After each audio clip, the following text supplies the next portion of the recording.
बड़ा विक्ट्री मैंने ख्वाब में भी नहीं सोचा था। हिंदुस्तान को शुक्रिया का पैगाम मैंने भिजवा दिया। और अगर हिंदुस्तान का पैसा वो 20% हिंदू वोट हमारे साथ ना होता तो आज बंगाल को स्वीप करना इम्पॉसिबल था।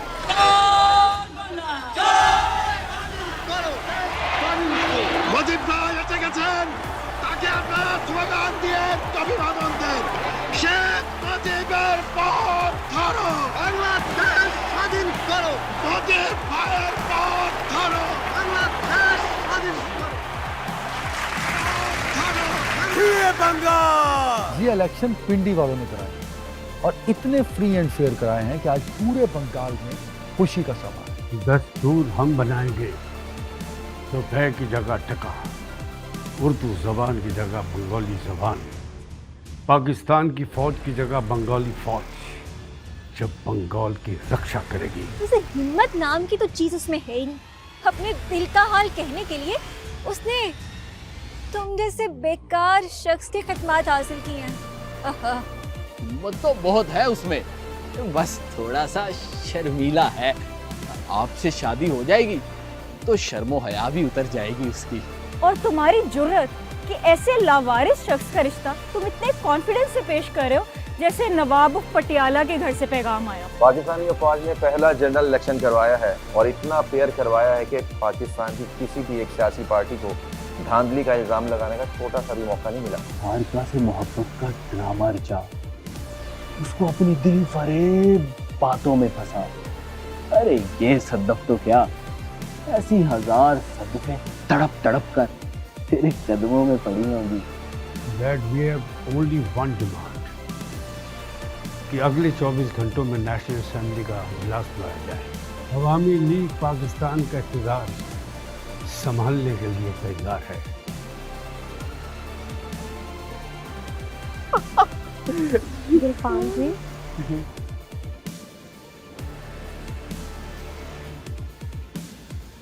हमें भुला कर आप यहाँ चले आए।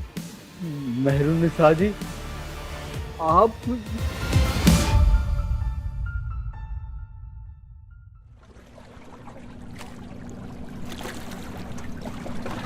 ओ ये चुप का रोजा क्यों रख ली है? होंठ क्यों सिल गए तेरे? ये कौन सा लाहौर का केस है जो तेरे पीछे ढाका तक पहुंच गया? यार तू तो जानता है, माँ बाप तो बचपन में ही चले गए थे। एक मामा ही है जिन्होंने पाल पोस कर बड़ा किया। उनकी एक बेटी और एक बेटा है, मेहरुन्निसा, जिससे मेरी बचपन में ही मंगनी कर दी गई थी। अच्छा, तो ये कहानी है वो खत वाली। यार तू तो बड़ा छुपा रुस्तम निकला। भाई मंगनी मेहरुन्निसा से, इश्क हासिल सारा से, तेरी तो भाई लाहौर से ढाका तक इश्क की दास्ताने रकम है। यार ये मंगनी तो एक मजबूरी है। मामा जी ने मुझे इतना प्यार दिया, मुझ बेसहारा को सहारा दिया, मैं इनकार नहीं कर सका यार। तो मसला क्या है उस लड़की में, मेहरुन्निसा में? भाई फैमिली एक है, एहसान मंदी है। ओ शादी करो, घर बसा। तो सारा का क्या होगा? बड़े अरसे बाद इश्क की आग में जला हूं। ओ दूर के ढोल सुहाने होते हैं, अब वो लड़की सारा तुझे मुंह तक नहीं लगाती। अब देख मेहरुन्निसा, वो दूर रह के भी तुझे नहीं भूली। दिल पर किसी का जोर नहीं प्यारे, और वैसे भी मेहरुन्निसा ढाका पढ़ने आई है, मेरे लिए नहीं आई। यार देख, मुझे उस लड़की की आंखों में तेरे लिए प्यार ही प्यार नजर आया। मेरी बात मान, उसे ख्वार मत कर। अगर नहीं करनी ना उससे शादी, तो उसको बता कि तुझे सारा से प्यार है। ये भी तो नहीं कर सकता ना, मामा जी मेरी फीस अदा करते हैं। यतीम को तो प्यार करने का भी हक नहीं है। हो, तेरी सूरत हाल भी मेरे जैसी है। अब दुआ कर कि सारा और मेहरुन्निसा इकट्ठे नजर ना आए, नहीं तो सारा ने तेरा सारा कट्टा चट्टा खोल देना। और अगर मेहरुन्निसा को पता लगा कि उसका मंगेतर इस कदर फ्लर्ट है, तो आप अर्श से फर्श पर आ गिरेंगे। सही कहता है तू, गरीब को इश्क करने का कोई हक नहीं। एंजॉय कर।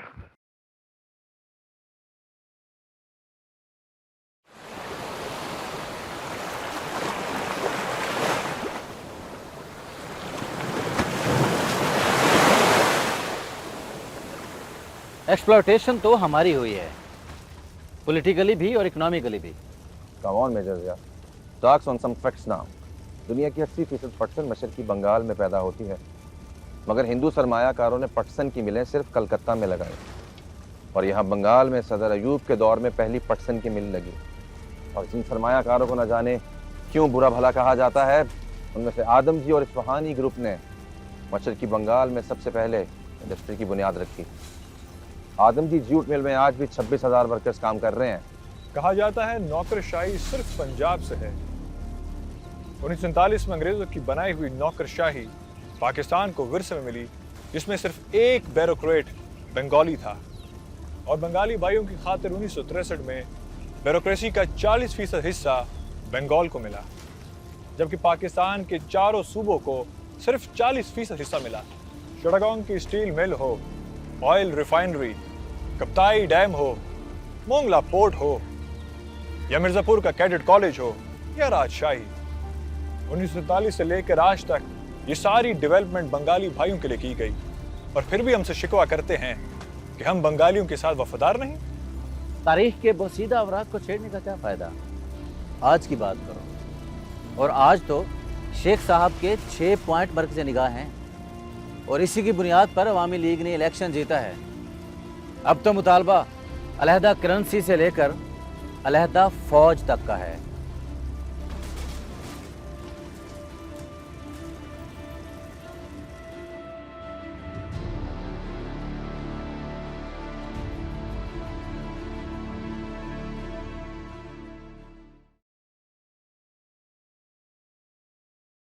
एक्सक्यूज मी, मैं यहाँ बैठ सकता हूँ आपके साथ?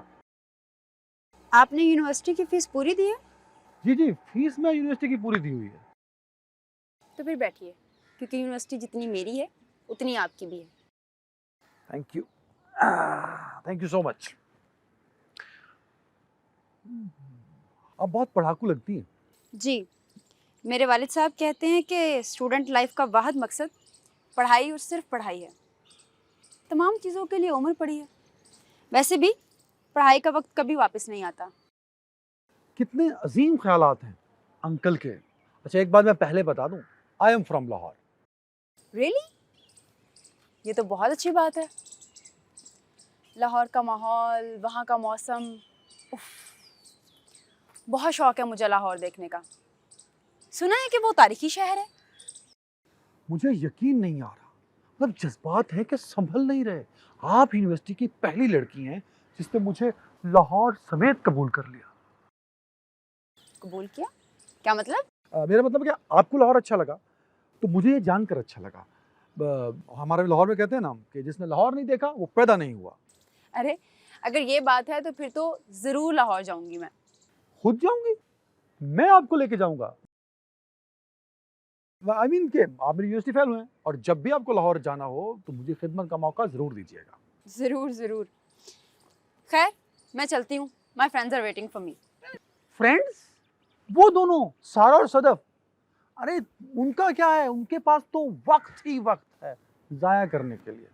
आप जानते हैं उन दोनों को? नहीं नहीं, मेरे पास इतना वक्त कहाँ कि उनको जानता फिरूं।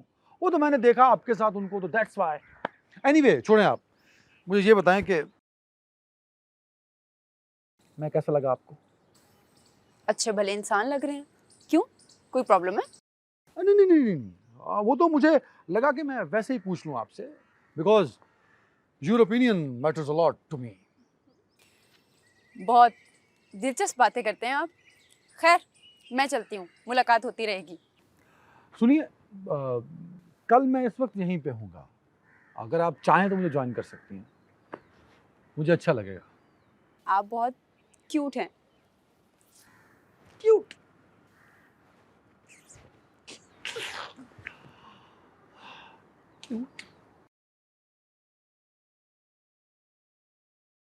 ढाका के हालात कुछ ज़्यादा अच्छे नहीं हैं। आप ठीक तो है ना? हाँ हाँ, मुझे क्या होना है, और वैसे भी मुझे चैलेंजेस ज़्यादा पसंद हैं। क्या ये मुमकिन है कि मेजर तलत आप ढाका आ जाएं और हमारी फ़ौरन शादी हो जाए? यही कहने वाली थी ना आप? जी यही कहना चाह रही थी। देखो ज़ैनब, तुम्हारी मेरी मंगनी हुई है, और यहाँ ढाका के हालात भी कुछ अजीब व गरीब हैं, और मेरा भी कुछ पता नहीं कि मैं कब वापस आऊँगा। तो चलो मंगेतर बनकर तो कुछ अर्सा तुम मेरा इंतज़ार कर सकती हो, मगर इससे आगे कुछ ना कहें आप। मैंने तुम्हें पहले ही बताया था कि तुम्हारी शादी एक फ़ौजी से होने वाली है। यहाँ मैं अकेला नहीं हूँ जो अपने रिश्तों और अपने घर वालों को भुलाए बैठा हूँ। हज़ारों फ़ौजी हैं जो अपने माँ बाप और बीवी बच्चों से दूर हैं। कभी भी एक फ़ौजी को एक आम मुलाजिम मत समझना। और हम लोग कोई नौकरी नहीं कर रहे, इस ज़मीन का कर्ज उतार रहे हैं। बहुत इज्जत दी है इस वर्दी ने हमें, बस हर वक्त यही जुस्तजू रहती है कि किसी तरह इस वर्दी का मान रख सकें। आप खुद कह रहे थे कि बंगाली इस वक्त बहुत गुस्से में हैं और हालात बहुत ख़राब हैं। देखो, बंगाली हमारे भाई हैं और शिकवे शिकायतें तो हर घर में ही होते हैं ना, मगर हम कोशिश कर रहे हैं कि किसी ना किसी तरह मामला ठीक हो जाए। आप कोशिश करें, बस ये याद रखिएगा कि मैं आपका इंतज़ार कर रही हूँ और ये इंतज़ार सारी ज़िंदगी कर सकती हूँ। जनाब, आपके इंतज़ार का पूरा पूरा एहसास है हमें। फ़िलहाल तो ड्यूटी इंतज़ार कर रही है, इंशाल्लाह अगले हफ्ते बात करते हैं। अपना ख्याल रखिएगा। खुदा हाफिज़। अल्लाह हाफिज़।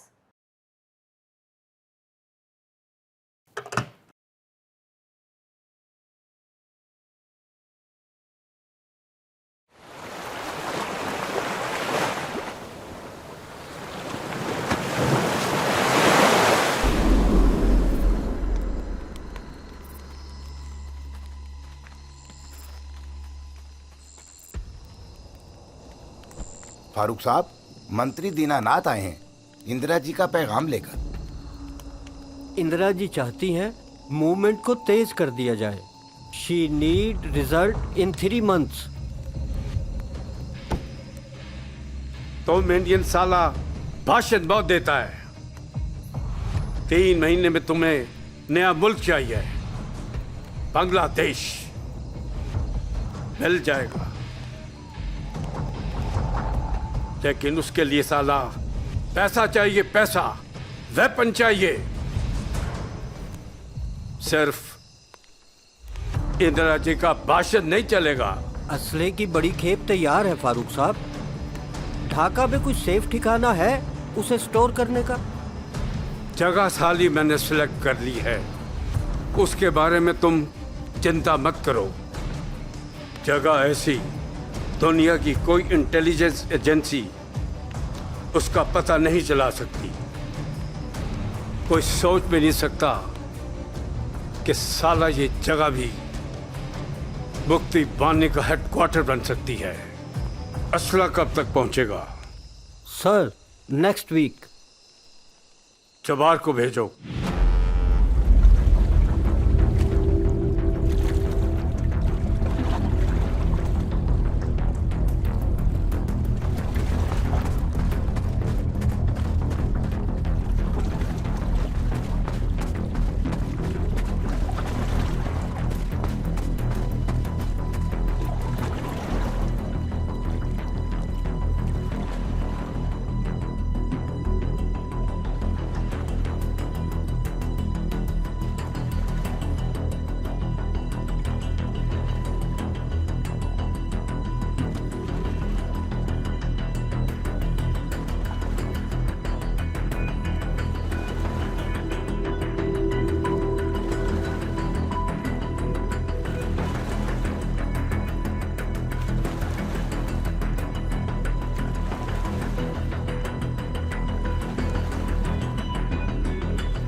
बंगाल के मुक्ति टाइगर्स और हिंदुस्तान की ये बंदूक दोनों मिलकर पाकिस्तान की गुलामी का शिकंजा खोलेंगे। बंगाल के मुक्ति टाइगर्स हिंदुस्तान की सेना के साथ मिलकर आजादी का एक नया इतिहास लिखेंगे। पाकिस्तानियों का खून ऐसे बहा दो जैसे गंगा जमुना में गुनाहों के प्रायश्चित के लिए स्नान किया जाता है।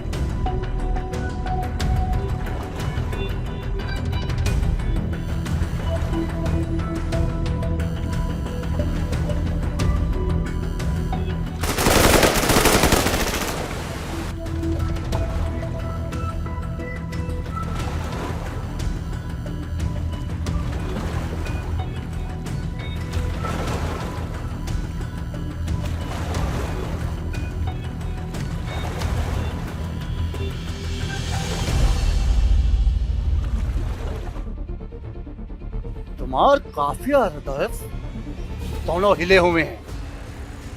तो बॉस साहब आगे ना तो एकदम बराबर कर देंगे। हिंदुस्तान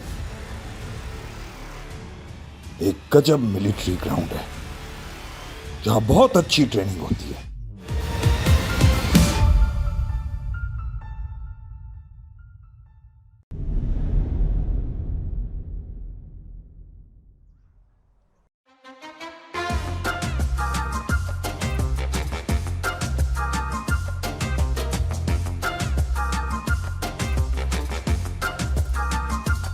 सुनो सुनो सुनो, आज की ताजा खबर तुम दोनों भी सुन लो, और ये खबर खतरनाक भी है। यार अदनान, ये अखबार वाले जब तक कुत्ते को इंसान से कटवा ना लें, इनकी सहाफती जिम्मेदारियां पूरी नहीं होती। यार बिल्कुल ऐसे ही है, अगर कुत्ता इंसान को काटेगा तो वो खबर थोड़ी ना होगी। क्यों सदफ जी? तुम खबर सुनाओ, फिर फैसला होगा कि खबर हमारे लिए खतरनाक है या इन दोनों के लिए। इतनी हकारत से हमें मत मुहातिब किया करें सारा जी, नाजुक सा दिल है, टूट जाएगा। छोड़ो इन सब बातों को। खबर ये है कि मुक्ति तारीख का सबसे खतरनाक दहशतगर्द जब्बार हिंदुस्तान से रा की ट्रेनिंग लेकर ढाका पहुंच चुका है।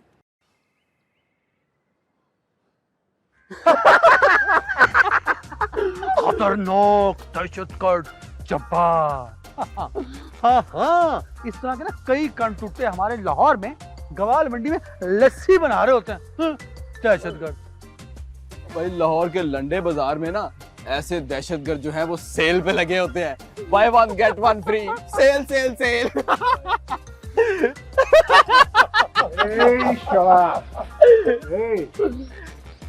मस्करे, तुम दोनों शोरा अपनी जिंदगी में आखिरी दफा हंसे हो। क्यों भाई, हिंदुस्तान से जब्बार की आत्मा आ रही है क्या, जो सारी जिंदगी उस पर रोना पड़ेगा? और वैसे भी दहशतगर्दों की मौत पे जश्न मनाया जाता है, जश्न। ए शोला, जो बॉस साहब तुम दोनों की मौत बन के आ रहे हैं, इस यूनिवर्सिटी में जो तुम दोनों ने छिछोरी हरकतों से गन डाला है ना, जब्बार साहब उसी को सॉफ करने आ रहे हैं। जब्बार साहब है ना, तो कुछ भंगी आ रहा है जो गन साफ करेगा आगे। ए शोला, दो टके का शायर। जब्बार साहब, तुम्हार काफिया हरदफ दोनों हिले हुए हैं। जब्बार साहब आगे ना तो एकदम बराबर कर देंगे। फिर तुम्हार शायरी सिर्फ मर्सिया पड़ेगी। हाय, जब्बार साहब आ रहे हैं, अब तो सारा माहौल ही बदल जाएगा। मुझे तो अभी से ढाका के आसमान पर रंगों की कौसो कज़ा नजर आ रही है। और मुझे खून खून नजर आ रहा है।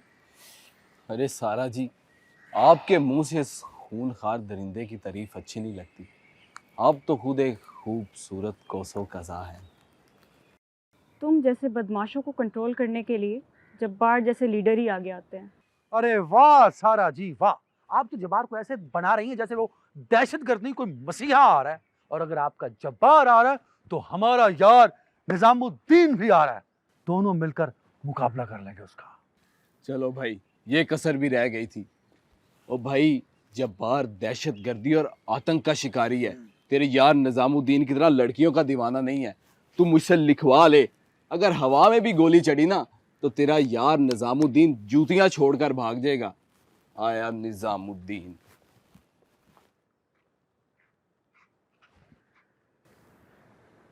लगता है जब्बार से अकेले मुझे ही लड़ना पड़ेगा।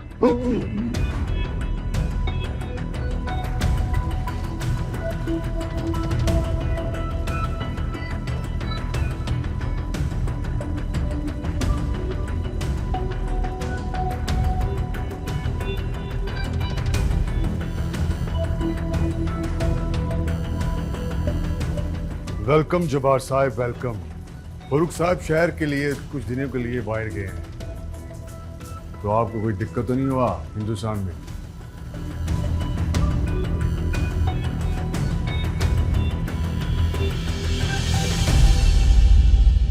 हिंदुस्तान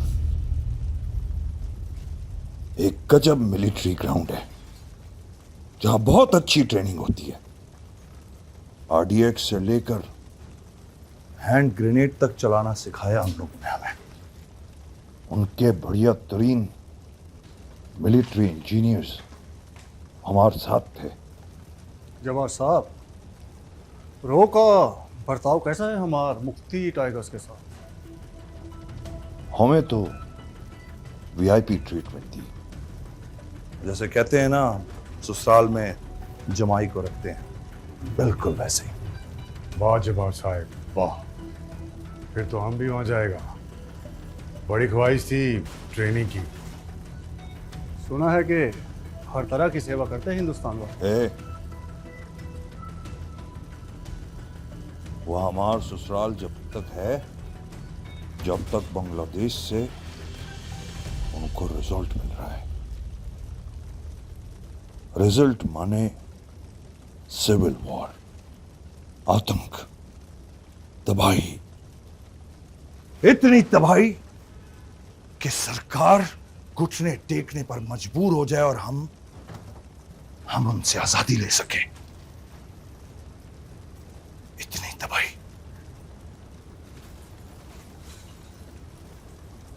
फारूक साहब से बात कराओ।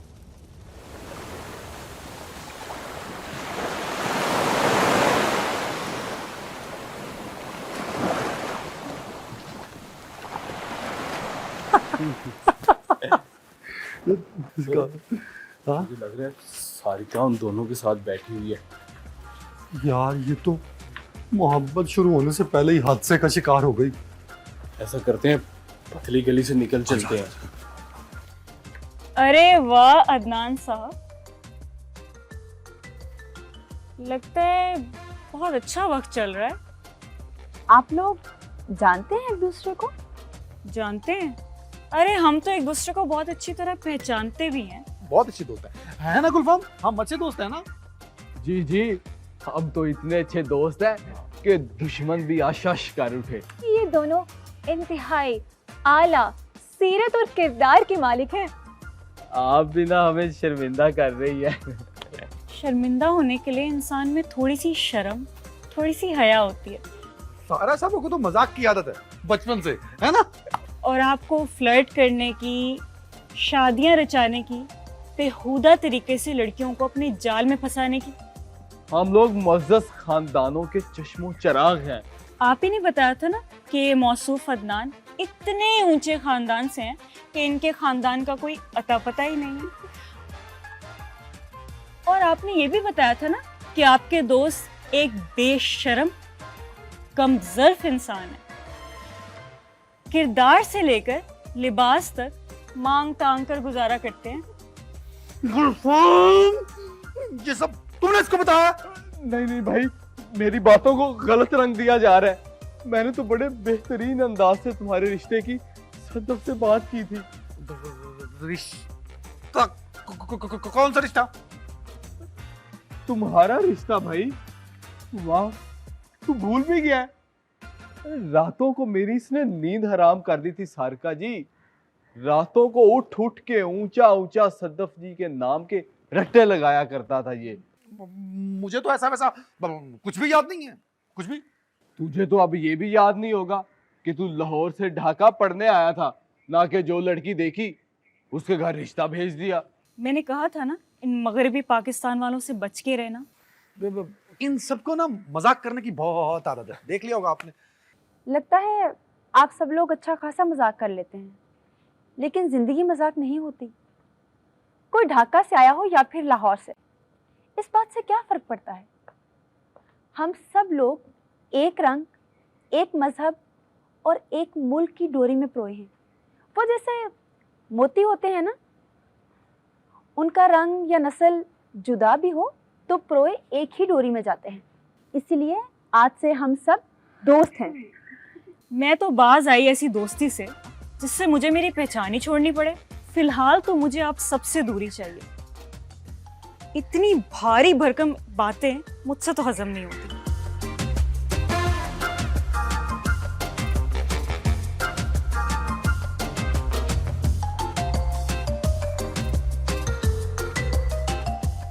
आइए आइए भाभी जान, बस आपकी कसर रह गई थी। तो चंद एक सेकंड आप पहले आ जाती, मजा आ जाना। इतनी जोर जोर से आवाजें आ रही थी, लग रहा था कि छत ही गिर जाएगी। शुक्र है तुम आ गई महरुनिसा। अजीब लोग हैं, ना बात करने की तमीज, ना कोई रख रखाव। थर्ड कैटेगरी के बी क्लास लोग हैं ये। खैर तुम बताओ कैसे आना हुआ महरू? वो बाबा ने आपके लिए पैसे भेजे, आपकी जेब खर्च। फीस तो आपकी पहली जमा हो गई थी। मामा जी के इस एहसान को भुगत रहा हूँ आज तक। जी क्या कहा? कुछ नहीं, मैं तो बस कह रहा था कि मामू जान के इन एहसान का किस तरह मैं बदला अदा करूँगा। एहसान कैसा जी, आपके मामू हैं वो, और आप उनके होने वाले दामाद। अरे महरुनिसा, इतनी खतरनाक बातें मत किया करो प्लीज।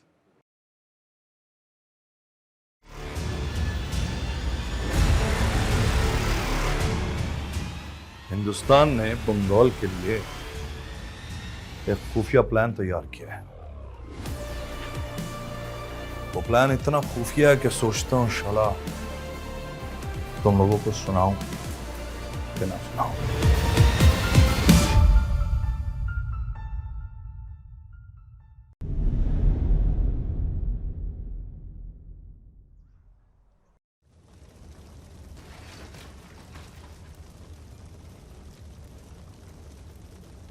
हिंदुस्तान ने बंगाल के लिए एक खुफिया प्लान तैयार किया है। वो प्लान इतना खुफिया है कि सोचता हूं शाला तुम लोगों को सुनाऊं कि ना सुनाऊं। जवार साहब, इसका तो मुझे पता नहीं है। इस सीने में जो बात जाता है दफन हो जाता है। साहब, पुराने खोटे सिक्के पे एतबार करने से 1000 गुना बेहतर के नए सिक्के को आजमाना। एक बात याद रखना, बंगाल की करेंसी जब्बार की वजह से चलती है, और जब्बार की हथेली में खोटा सिक्का भी दौड़ने लगता है। समझा? जवार साहब, वो आप खुफिया मिशन के बारे में बता रहे थे। मिशन नहीं, मिशन नहीं, वो एक प्लान है, और वो प्लान हमें बहुत सपोर्ट करेगा। सपोर्ट? और हमें कैसे?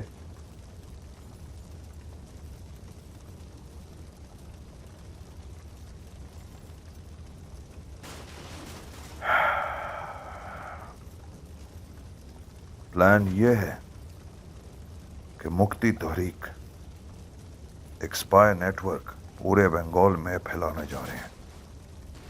हमारे लोग दिखने में तो आम लोगों जैसे हो, लेकिन दरअसल ये हमारे बेहतरीन और शातिर तरीन स्पाई होंगे, जो कि ब्यूरोक्रेट्स के घरों में और सरकारी इमारतों में मुलाजिमों के भेस में हमारे लिए काम करेंगे। और ये नेटवर्क तमाम यूनिवर्सिटीज में भी फैला दिया गया है। एक बात याद रखना, आज तक जितनी भी जंगें जीती गई हैं ना, वो इंटेलिजेंस ऑपरेशन की वजह से जीती गई हैं। यहां पर बंगाल में सरकार ने अलबदर और अलशम्स के नाम के नेटवर्क कायम किए हुए हैं। हमारा ये नेटवर्क उसका तोड़ बनेगा।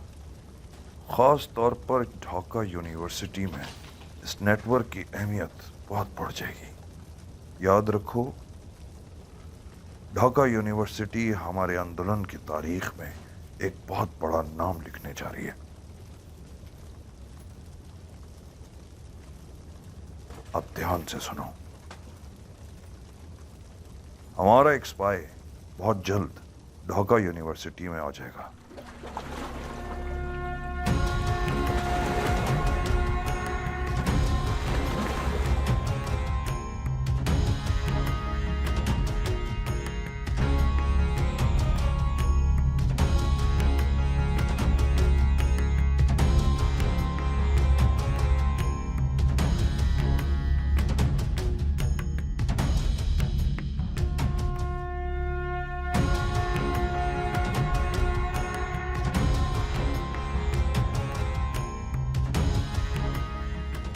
इस स्पाई मिशन को क्या नाम दिया गया है? पूरे बंगाल में हमारे स्पाई नेटवर्क को रोजन का कोड दिया गया है। राजन, अति सुंदर, बहुत प्यारा नाम है। हाँ, और काम भी बहुत प्यारा है।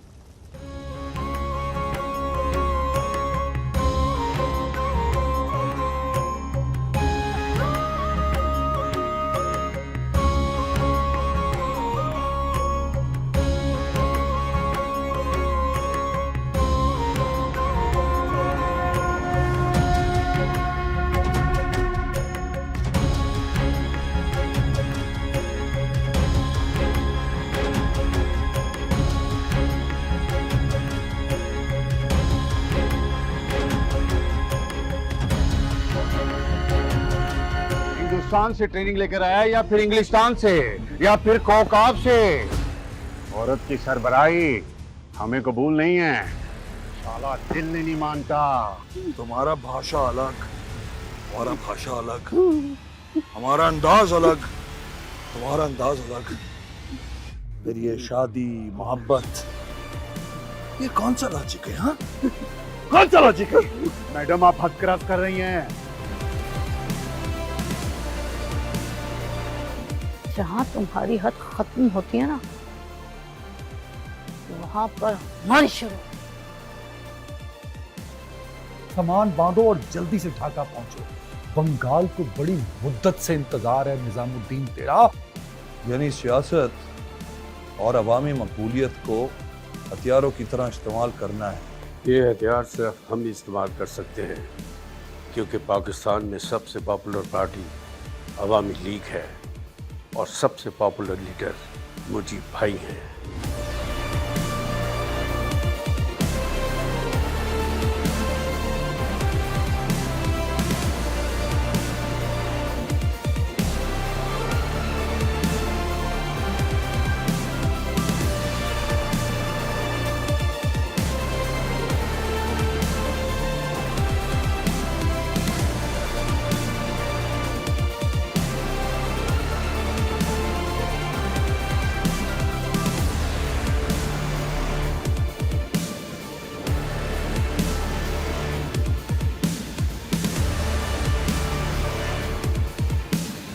हमारे सूटकेस में किसी को दिलचस्पी नहीं है, फजूल अखबारात की खबरों के अलावा। और है क्या इसमें? मेरे पास मेरी सोर्सेज से कॉन्फिडेंशियल इंफॉर्मेशन है। अगर ये इंफॉर्मेशन मुफ्ती बानी वालों के हाथ लग गई तो बहुत से मासूम लोगों की जानें और सबसे पहले मेरी सोर्सेज की जानें खतरे में आ जाएंगी। राखी, ढाका यूनिवर्सिटी में हमें हमारा पहला जासूस मिल गया। ढाका वालों, तैयार हो जाओ, निजामुद्दीन आ रहा है तुम्हारा निजाम बदलने।